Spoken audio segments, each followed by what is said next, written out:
करना है पील और जो एजेंट यूज़ करना है उसको ले गॉस पैड रख के है, एजिलाइक एसिड है और एक नया आजकल जदीद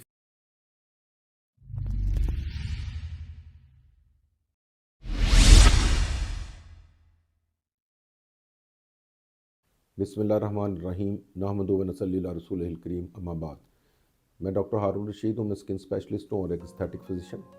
आज का टॉपिक इंतहाई हाइप में है और इंतहाई अहम है, पेशेंट्स की अंडरस्टैंडिंग के लिए भी बहुत इंपॉर्टेंट है, क्योंकि इस प्रोसीजर में जहाँ पे फ़ायदे हासिल किए जा सकते हैं वहाँ पे इसके नुकसानात भी सम टाइम फेस करने पड़ते हैं। लिहाजा इसकी अंडरस्टैंडिंग, डीप अंडरस्टैंडिंग रादर बहुत अहम है। टॉपिक का नाम है केमिकल पीलिंग। इस अमल को हम केमिकल डर्मोलाइसिस भी कहते हैं। इसमें स्किन की कुछ पार्ट ऊपर की जो स्किन का होता है वो हम मखसूस केमिकल्स के ज़रिए एक्सफोलिएट कर देते हैं और उसके टारगेट्स जो हम अचीव करना चाहते हैं वो यूजली या तो एक्नी स्कार्स का ट्रीटमेंट होता है या फाइन रिंकल्स का ट्रीटमेंट होता है या चेहरे पे ग्लो हासिल करने का मसले को हमने हल करना होता है या सोलर डैमेज जो है स्किन का भी पैसेज ऑफ टाइम इसको हमने रेक्टिफाई करना होता है या फेशियल ग्लो के लिए इस्तेमाल होता है। ये इसके टारगेट्स हैं जो जनरली हम इससे अचीव करते हैं और एक अच्छा प्रोसीजर है जो इनको अचीव करने में हेल्प करते हैं। अब इसकी मुख्तलिफ़ किस्म हैं। एक तो सुपरफिशियल पील है और एक मीडियम डेप्थ पील है और एक डीप पील्स है। सुपरफिशियल पील आमतौर पर ज़्यादा की जाती है या मीडियम डेप्थ पील ज़्यादा की जाती है। सुपरफिशियल पील जो है उसमें एपिडर्मस की सिर्फ ऊपर की एक या दो लेयर्स को ख़त्म किया जाता है, लेकिन जो मीडियम डेप्थ पील है जो कि ज़्यादा पायदार रिजल्ट्स की हामिल होती है और ज़्यादा आमतौर पे किया जाता है वो पेपिलरी डर्मस के एरिए तक स्किन की अपर लेयर को उठाया जाता है, यानी एपिडर्मस को।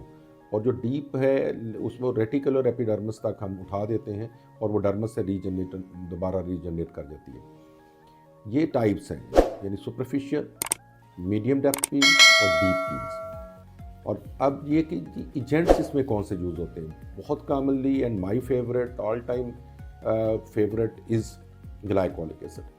ये 30% से लेकर के तो 70% तक हम यूज़ करते हैं। इसकी कॉन्सेंट्रेशन को बढ़ाने के साथ साथ इसको हम डीपर लेवल पर अचीव करते हैं। इसका मॉलिक्यूल बहुत छोटा है, एब्जॉर्प्शन बहुत अच्छी होती है, इसकी पीलिंग बड़ी फाइन है और कंसंट्रेशन के साथ ऑब्वियसली इसकी डेप्थ ऑफ पीलिंग बढ़ जाएगी। दूसरे नंबर पे आ जाता है salicylic acid. Again that is use from 10 to 20 up to 60%।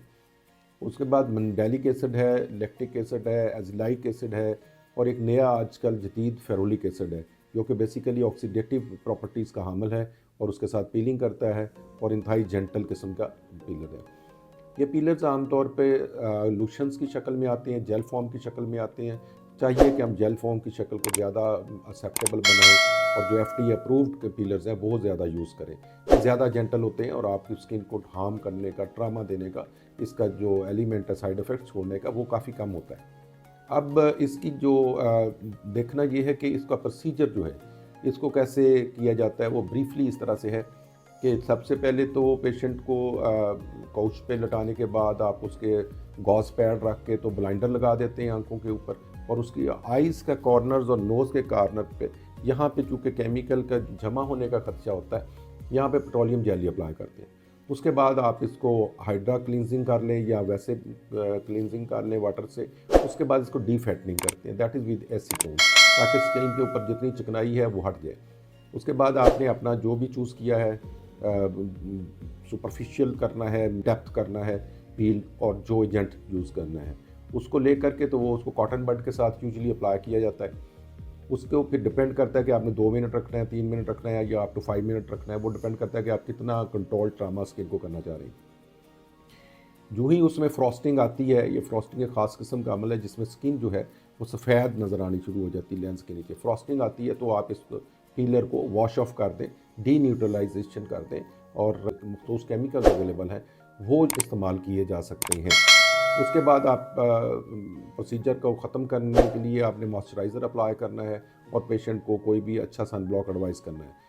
इसकी डाउन टाइम बहुत कम होता है। अगर सुपरफिशियल की पील की है तो 2 to 3 डेज़ डाउन टाइम है, लेकिन अगर मीडियम डेप्थ पील की है तो 1 वीक का डाउन टाइम, अगर डीप पील की है तो वो तकरीबन 2 वीक का डाउन टाइम होता है। इसमें पेशेंट को मॉइस्चराइज़र लगाना और अपना सन ब्लॉक इस्तेमाल करना इंतहाई अहम है। इसके दौरान स्किन जो है वो हल्की सी रेडनेस होती है, बहुत इरिटेबल होती है, तो ये चीज़ों की केयर करनी चाहिए। फेस वाश कौन सा यूज़ कर रहे हैं, सोप कौन सा यूज़ कर रहे हैं, कोई और आपकी ब्यूटी रूटीन जो है उसमें कोई एक्सफोलिएंट तो यूज़ नहीं कर रहे, ये सारी चीज़ें देखनी, और या कोई रेटिनॉल्स वगैरह इस्तेमाल तो नहीं साइमल्टेनियसली कर रहे, सो दैट कि ये अपना डाउन टाइम पूरा कर ले, फिर आप अपने ब्यूटी रूटीन्स पे वापस आ सकते हैं।